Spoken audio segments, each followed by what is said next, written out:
Hello, good morning to you all. Today in this video we'll see how we can share our WhatsApp status to a particular person or a particular few people.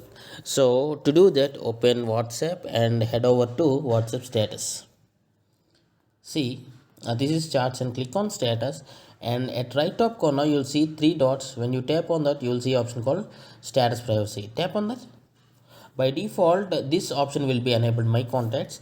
Instead, you can opt for share only with so now you will have the option to share a single person or a group of person. So tap on this and search for a particular account you want, for example this one person, and click on this tick symbol and click on done.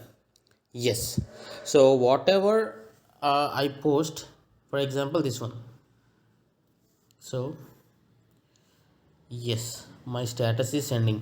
So when the status update is complete, that only person as whom I selected, that person only can view this WhatsApp status what I just updated. So this is how you can share your WhatsApp status to a particular person or a particular group of person. I hope this tutorial is helpful for you. If you feel this is helpful, please do share it to others. Thanks for watching. Have a nice day.